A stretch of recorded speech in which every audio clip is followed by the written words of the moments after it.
takut yang itu kata dia, nunjuk-nunjuk ke pojok. Sesuai janji gua kemarin, jadi di episode kali ini kita bakal membicarakan hal-hal sedikit mistis. Sedikit mistis, sedikit menyeramkan. Iya, tapi bagi gue sih biasa aja. Kata siapa? Orang dulu kamu yang selalu panik Ya paniknya kan pas mengalami hal itu. nggak kelihatan ya, kalau misalkan dari depan mah tonjok anjing doang gitu kan. Terus? Paniknya kan nggak kelihatan. Jadi ceritanya gini, gua awalin dulu ya. Jadi ceritanya emang ini kita Hal yang terjadi di awal pernikahan. hal yang terjadi di awal pernikahan berapa minggu ya? 3 bulan.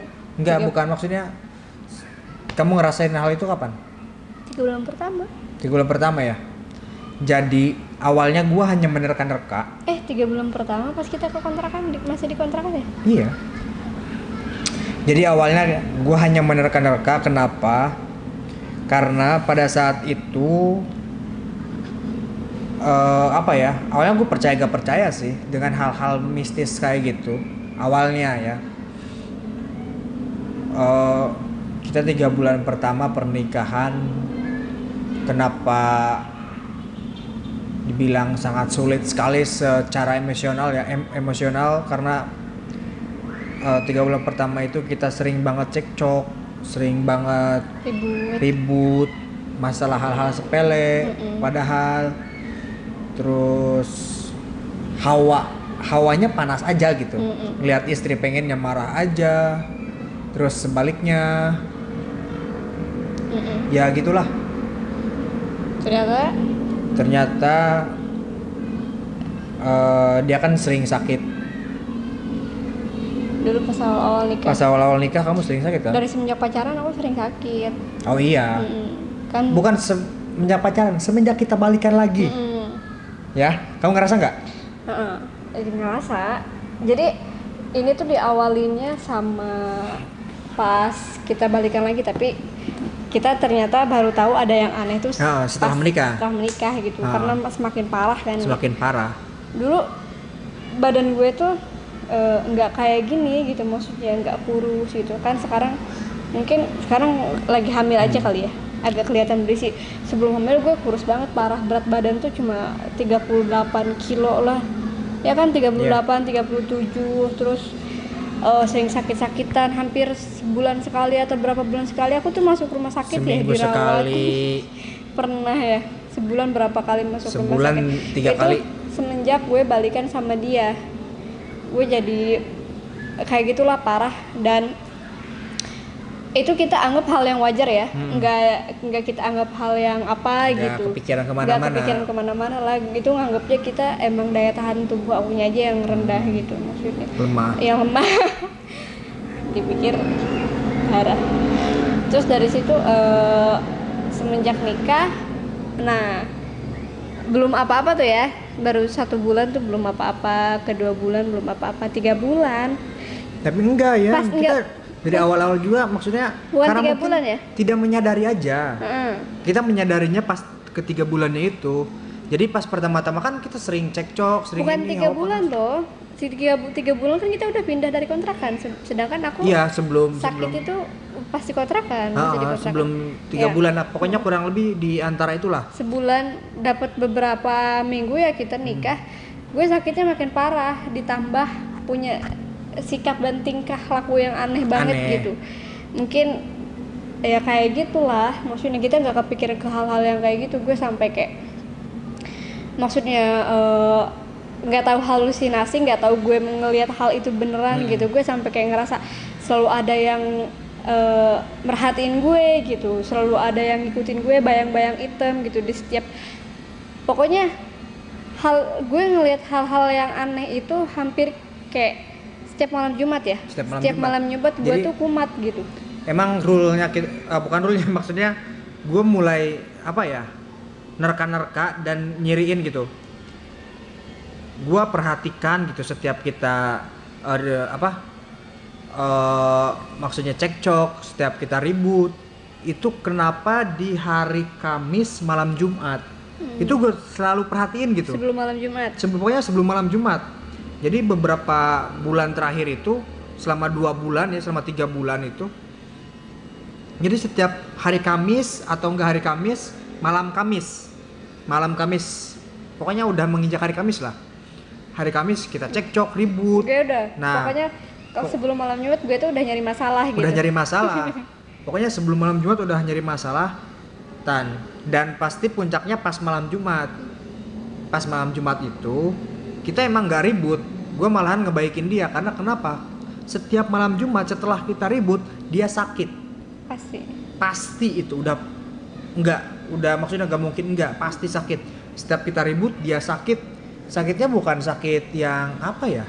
Bukan sakit muntah darah gitu. Sakit perut yang sakit banget, sakit kepala yang sakit banget sampai nangis-nangis, sakit perut juga sampai nangis-nangis. Sampai pokoknya bentur-benturin kepala ke pokoknya tembok. Gini. Jadi sakitnya. Gua awalnya nggak sadar kenapa dia kan punya penyakit mah gitu, mungkin gue berpikirnya mahnya kambuh lah atau apa. Tapi gua perhatiin ya, kenapa ini kejadiannya hanya setiap malam Jumat gitu. Setiap malam Jumat. Dan itu pun pasti setelah kita ribut. Setelah kita ribut dan setelah selesai ribut dia pasti sakit. Pasti kayak gitu. Pokoknya kita udah minta maaf lah ya. Pokoknya ribut, minta maaf. Kayaknya gini, kayak yang gue mikirnya kayak ada yang gak suka gitu kita baik gitu. Ketika kita minta maaf dia yang kesakitan gitu. Pada saat 2 bulan itu gue perhatiin ya kayak gitu. Setiap hari Kamis kita ribut, malam Jumatnya dia sakit kumat. Terus gue suka ngomong kalau malam Jumat ngomong yang ngaco gitu. Ngomong yang ngaco. Suka ngelihat ketakutan, gemeteran gitu ya. Ya kan ya? Iya, gue kan sempet nanya ke dia kan. Dia kan sering ngomong. Jadi kalau setiap malam Jumat itu dia ngerasain kalau misalkan dia pasti malam Jumat itu kamu gak pernah tidur ya? Gak pernah tidur. Dia pernah ngomong kalau setiap malam Jumat gak pernah tidur. Kenapa? Dia karena ngerasa ada yang mengintai gitu di depannya. Jadi serasa ada yang merhatiin, serasa ada yang ngeliatin. Soalnya dia itu kayak gitu. Kalau misalkan boro-boro, maksudnya hal kayak gitu. Kalau lagi tidur diliatin sama gua aja udah bangun gitu kan. Ya kayak gitulah. Makanya gue perhatiin apa gitu. Kok ada yang aneh gitu. Maksudnya ada yang janggal. Terus gue kan baca-baca di internet kan. Gue lihat ciri-cirinya, semuanya itu ada gitu. Maksudnya gangguan kayak gitu. Katanya pas gue baca ada namanya dasim itu jin perusak rumah tangga. Jadi ada orang yang ngirim jin itu buat ngerusakin rumah tangga kita gitu. Cuma di situ juga kan ada ciri-cirinya gitu. Kalau misalkan itu benar dasim ini terus kayak gini dan yang yang satu yang nggak ada awalnya gue mencurigai bukan dasim gitu kan, bukan gangguan jin atau apa, karena di situ tertera kalau misalkan bener itu dasim, maksudnya di rumah pasti carilah, maksudnya ciri-cirinya ada kotoran manusia atau enggak botol yang ada airnya gitu. Terus kita kan kontrak ya. Di kontrakan itu kita kamu. Oh iya, aku kan nyari tuh sekeliling rumah. Gue cuma hanya ingin memastikan aja sih, maksudnya ada kotoran gak sih gitu. Pas gue udah cari nggak ada ternyata. Dan selang 2 hari itu si Aji kan telepon kamu kan? Enggak, iya. Aji bisa tahu karena kan kita pernah ada acara tuh, satu acara yang kamu harus bikin video sama si Arba itu, pas si Arba manggung di Carita. Di situ gue awalnya baik-baik aja, semuanya baik-baik aja, sebelum berangkat juga nggak ada masalah apa-apa ya. Kita senang-senang aja gitu. Terus jadi puncaknya di situ ya. Setelah kita sampai berbulan-bulan gitu merhatiin, gue puncaknya di situ. Kita ribut gara-gara apa tuh? Kau pengen makan atau pengen apa sih? Pas apa? Pas di pantai itu? Oh bukan, ribut cuma gara-gara Aku nyinggung kamu soal mantan kamu. Oh iya, Itu doang. soal mantan dan gak ada angin gak ada hujan kan, kamu Aku nggak tahu hal tiba-tiba itu aja gitu. Kayak nggak ada penyebabnya gitu loh. Kecuali kalau misalkan di situ ada mantan dia baru gue. Terus kalau misalkan kecuali ada yang nyinggung atau misalkan dia yang tiba-tiba ngebahas mantannya baru gue nyinggung gitu. Baru ini mah nggak ada apa-apa, nggak ada hal yang menyangkut tentang mantannya gitu. Tapi tiba-tiba gue nyinggung tentang mantan dia gitu. Dan gua tanya kan kenapa, yang kenapa dia diem aja, diem. Gua kan bete ya kan, gua orang kayak gitu kalau misalkan ditanya nggak jawab kenapa gak diem, gue malah balik bete gitu kan. Dan terus ketika aku bete kan, kamu ke depan kan, lari ke depan. Terus gua alah bodo amat lah, gue di situ udah hati gue juga ngerasa sebodo amat gitu, nggak mikirin istri gue mau kemana kek, mau balik kek, mau apa. Gue ngebodohin amat aja gitu. Pas dia jalan kan ke depan gue lah bodo amat lah gitu. Tapi pas gue kerja kan di situ kepikiran, ya udah gue samperin. Kamu lagi di belakang panggung kan gitu, lagi di belakang panggung. Terus gue ya udahlah, gue kerjaan tinggalin, gue ajak ke pantai, ke pinggir pantai kan, emang itu juga di pinggir pantai, tapi kita ke pinggir pantai yang ada pasirnya. Ngobrol lah, maksudnya gue tanya kenapa, ngobrol. Ternyata pas sampai sana kita nggak ngobrol, malahan ribut. Kita nggak ada titik temu di situ, ributnya. Udah gue juga kayak ringan aja gitu, ngomong kebun binatang keluar semua, terus kata-kata kasar keluar semua. Dia juga sama gitu, kita serasa bukan yang suami istri gitu. Puncaknya di situ tuh, setelah beberapa bulan ngerasain hal-hal yang gimana, itu puncak, bener-bener puncak di situ. Karena kenapa? Dia ngelakuin hal-hal bodoh sih menurut gua, hal bodoh, sambil nangis, sambil marah-marah. Apa yang dia tiba-tiba sok-sokan, pengen mati, lu bodo amat, lu mati aja, lu lari ke tengah pantai kan, ke tengah laut, tarik kan sama gue kan, ditarik sama aku, tarik truk, bodo amat, tangan mau lepas, mau tarik sekuat-kuatnya. Dia soalnya kan udah ke air kan, gue tarik dengan refleksnya. Gue nggak ngomong kasihan ke dia, anjing gitu. ngapain kan, maksudnya basah nih kamera gitu. Gue mikirin kamera. Ya tarik ke darat lagi kan, gue bilangin goblok lah apalah, pokoknya gue juga ngerasa serasa ringan aja gitu ngomong kayak gitu gitu. Dia juga sama. Dan akhirnya gue udah tarik, bawa ke motor. Akhirnya kita pulang ya. Di jalan udah abis gue maki-maki. Gue bilang udah gak punya otak lah, inilah itu. Nah itu tuh hari Kamis. Nah itu terakhir puncaknya terakhir itu hari Kamis itu. Dari situ aku pulang kan Dari situ kamu pulang ke gunung. Sebelumnya ceritain yang sebelum pulang kamu kan sakit nih, ngelihat apa yang pojok-pojok itu, yang pojok rumah itu, kata kamu di pojok kamar. Oh iya, ya kayak bayangin hitam aja gitu, bayangan hitam tapi kayak berbentuk orang gitu, berbentuk manusia gitu, tapi nggak ada apa-apanya, nggak berwujud, hitam aja. Tapi kamu kan nangis kan, tapi, takut iyalah, gitu. Orang dia hitam besar gitu Di pojok kamar, ngeliatin kamu gitu kan. Aku kan lagi di ruangan tengah, lagi main laptop kan, bodo amat kan, lagi marah-marahan ceritanya. Ya emang lagi marah-marahan, dia di kamar nangis aja. Nangis karena kesakitan kan itu kan. Jadi sakit kepala, sakit perut. Terus gue semperin kan, dia malah lebih makin keras nangisnya sambil bilang takut. Kata gue, takut apa? Terus dia cerita kan, takut yang itu kata dia, nunjuk-nunjuk ke pojok. Itu kamu masih ingat, nunjuk-nunjuk ke pojok sambil takut. Terus akhirnya kamu meluk aku kan gitu. Nah di situ gue udah mulai nurunin emosi karena kan kasihan juga kan. Kata gue, ada apa sih, Gue sampai ngomong anjing gitu. Lawan bahasa Sunda mah anjing, dia lawan wani maka dia cek aing gitu kan.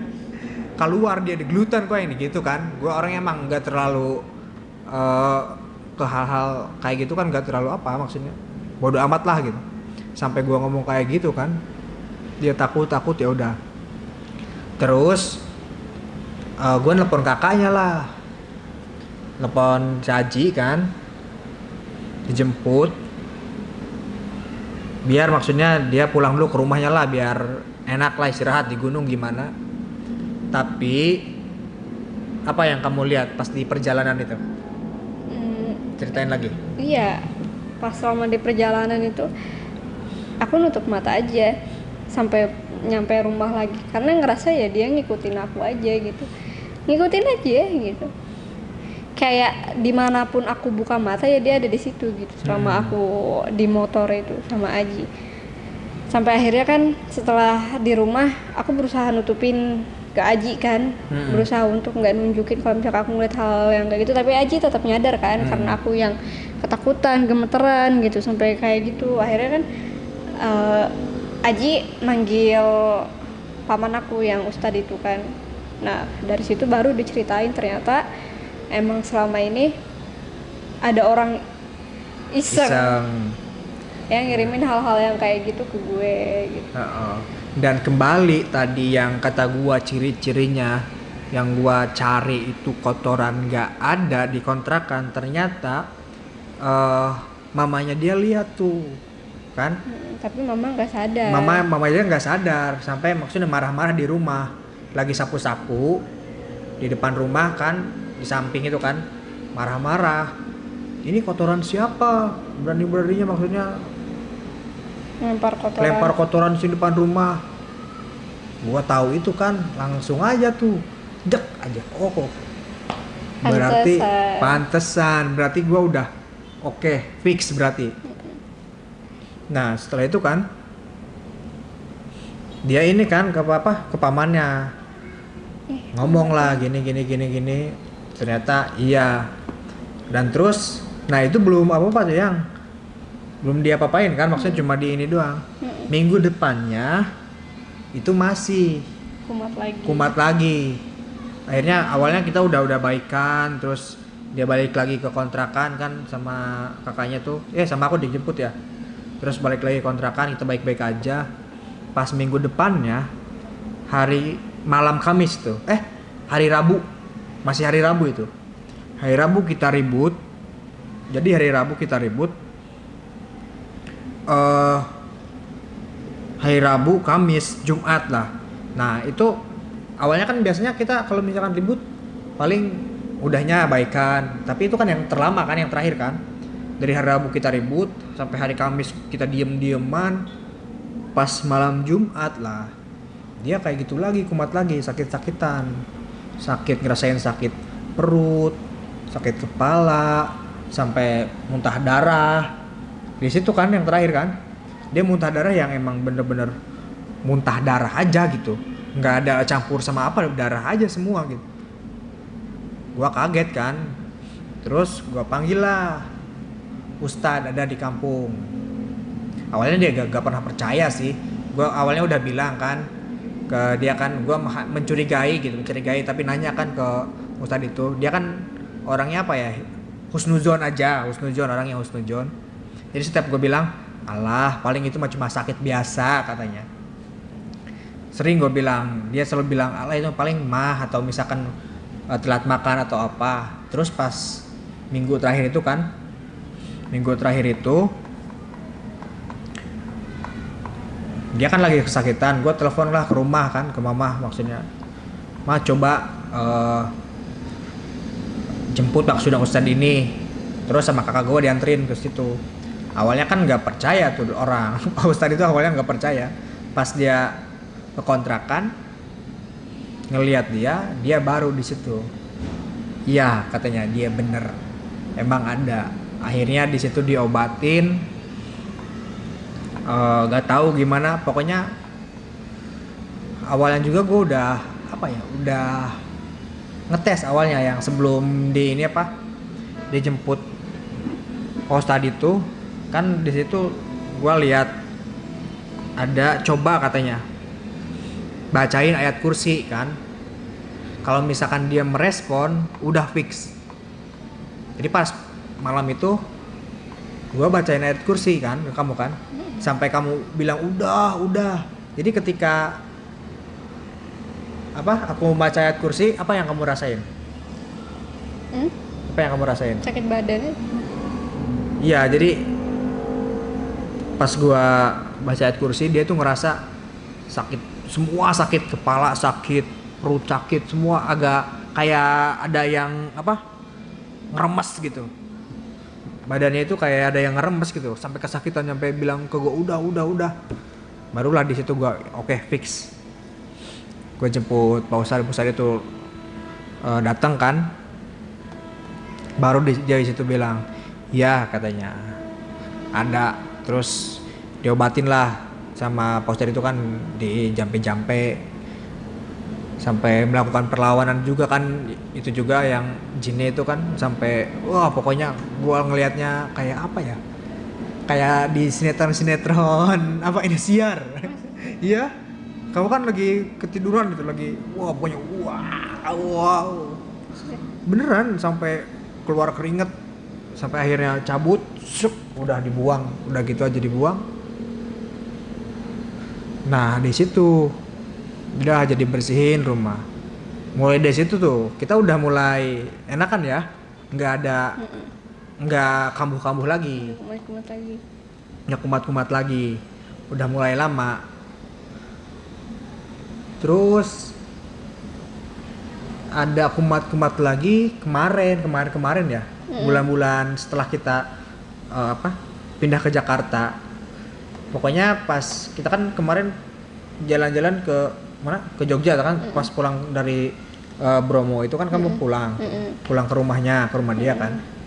Nah setelah pulang ke rumah dia kan balik lagi ke Jakarta. Nah setelah balik itulah dia ngerasain hal yang sama lagi gitu pada kejadian saat itu. Gue kan akhirnya kan telepon ke Ustadz yang dulu pernah ngobatin dia.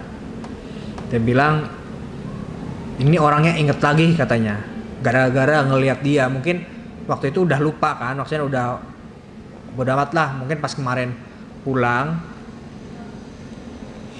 ngelihat dia kan, terus inget lagi, ya dijailin lagi. Ya itulah. Dan ternyata dari situ kita tahu kan. Tahu akhirnya. Kalau misalkan dia ngelakuin hal itu dari semenjak aku balikan sama kamu. Iya. Dia suka sama, dia katanya gitu, percaya nggak percaya gitu. Maksudnya dia suka sama aku dari semenjak kita pacaran gitu, dari semenjak kita balikan, dan dia nggak suka sama aku. Jadi gue sakit setiap dia ngerasa sakit hati gitu loh. Padahal sampai sekarang gue juga belum tahu siapa orangnya gitu, dan juga gue ngerasa selama ini dan Pak Ustadz itu bilang sih sama gue ciri-cirinya dan dia tinggal di mana gitu. Dan setelah gue inget, nggak ada tuh orang sana yang ngedeketin gue selama ini gitu. Jadi orang itu tuh dia suka sama gue diem-diem gitu, nggak pernah ngungkapin, nggak pernah ngedeketin gitu.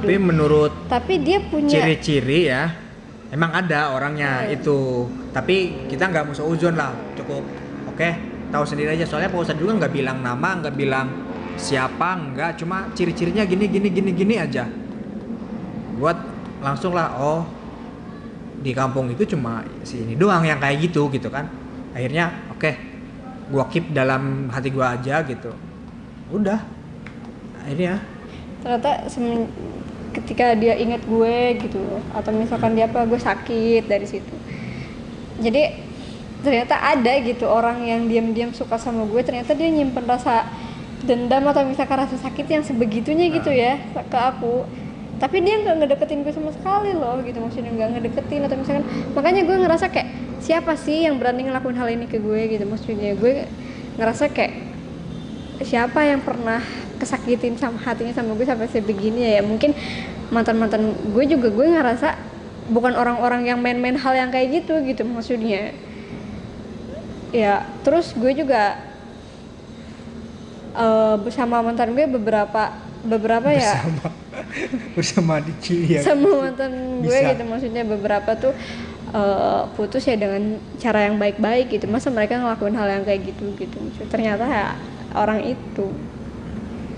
Ya jadi itulah, banyaklah kejadian-kejadian yang aneh lah awalnya. Gua kira hanya sekedar biasa gitu kan. Akhirnya sampai kita tahu, oh ada yang kayak gini loh. Awalnya gue percaya gak percaya sih sama hal-hal yang kayak gitu.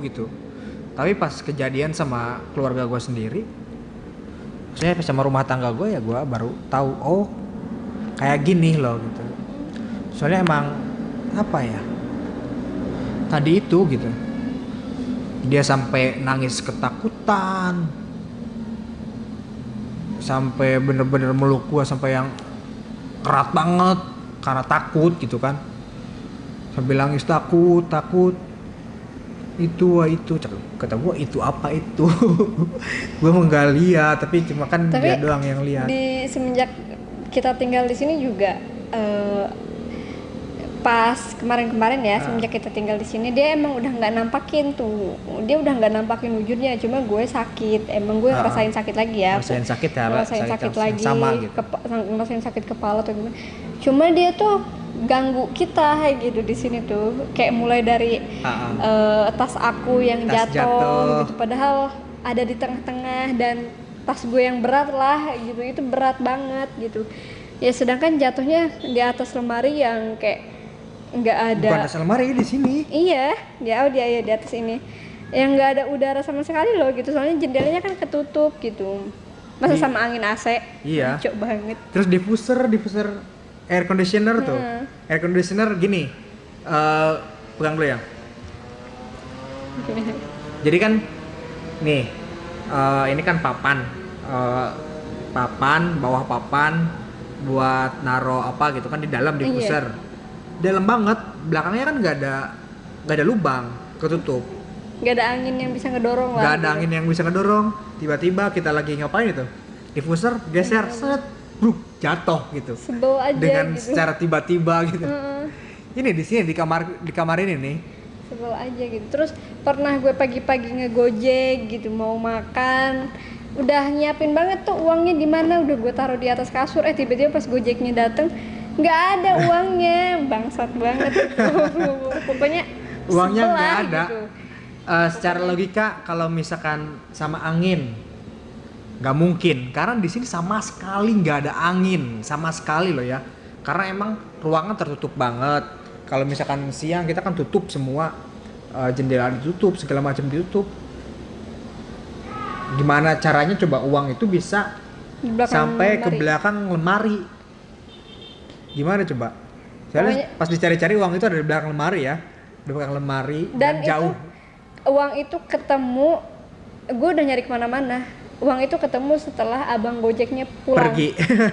Abang gojeknya sampai marah-marah ke gue kan, sampai kayak, Mbak, saya nggak bisa nunggu lama-lama, saya juga banyak orderan katanya gini. Ya udah, akhirnya gue bayar pakai GoPay kan, maksudnya minta ke suami gue buat transfer gitu. Setelah dia pulang, baru aja gue masuk kamar. Mau ngambil HP, ada uangnya, gue lihat di kolong bawah lemari. Pokoknya jahil banget, parah, sumpah. Kayak sampai aku lah, ayolah gelut-gelut. Tapi udah Kesel. Berapa bulan ya kesini udah nggak lagi, semenjak ada lagi. Ya. Pokoknya kan ini udah ngerasa enak-enak aja sih semenjak hamil, beberapa setelah hamil 3 bulan ya. Hamil 3 bulan dari situ udah. Kan terakhir kali aku kemarin sembuh karena aku masuk rumah sakit kan. Iya, masuk rumah sakit. Dari situ kan udah itu terakhir. Dari situ sekarang udah nggak ada gangguan lagi. Terus dia juga nggak sakit-sakit, kita juga udah nggak pernah ribut lagi sampai sekarang. Sampai akhirnya kita ngomong, kok yang kita gak ribut-ribut? Saking dulu seringnya ribut, pas nggak ribut akhirnya ditanyain. Terus? Ya kayak gitulah. Jadi gue pikir hal-hal yang kayak gitu gak ada ya. Bukan gak ada, maksudnya apa ya, gue percaya gak percaya sih ada gitu, percaya. Cuma kalau sampai kayak gitu, gue awalnya gak percaya, tapi akhirnya kan nimpa rumah tangga gue kan, gue di situ baru oh kayak gini loh, emang ada gitu. Gue baca-baca kan, nanya-nanya ke orang, iya namanya itu dasim katanya. Apa dasim kata gue? Jin perusak rumah tangga. Oh kata gue. Sakit kuping tuh si dasim. Dasim diomongin terus. Sama kita. Jadi ada orang yang ngirim dasim gitu ke rumah tangga kita. Di situ gua apa maksudnya sadar lah ya. Seemosi-emosinya gua selalu berpikir oh ini bukan kendali gua gitu. Jangan sampai gua ngeluarin kata-kata yang emang bisa jadi fatal gitu. Akhirnya ketika tahu ya belajar lah. Nah, jadi itu cerita lumayan apa ya, yang mengganggu lah di kehidupan rumah tangga kita. Parah banget. Jadi gimana nih? Kalian pernah punya pengalaman yang gitu. sama enggak gitu? Di rumah tangga kalian khususnya yang udah menikah ya? Atau misalkan yang belum nikah juga gitu pernah digangguin gitu. Karena mungkin kan banyak cewek-cewek juga yang digangguin sama cowok yang suka sama dia gitu, yang nggak diterima atau apa gitu. Kayak orang Jawa ya, Jawa, Sunda sih yang suka apa sih? Yang bukan yang suka sih, yang terkenal sama orang suka main-main hal yang kayak gitu orang Sunda. Jawa. Iya. Mungkin ya kan. Jadi percaya nggak percaya sih. Percaya gak percaya sih. Gue juga sampai sekarang masih tanda tanya sih percaya gak percaya gitu. Tapi ada ya, gak? Ada gitu dan kejadian juga. Tapi ada. Itulah. Dan masuk akal juga ketika dijelasin alasannya karena ini gitu. Pokoknya gitu. Oke, mungkin itulah cerita kita ya. Kalau misalkan ada pengalaman yang serupa atau apa, tulis di komen. Atau yang mau diceritain kirim ke email. Kita yang udah tertera di Gimana? Udah ada di channelnya. Oke, mungkin cukup sekian. Dadah. Udah. Bye. Bye. Sama nggak itu? Gak tahu. Kayaknya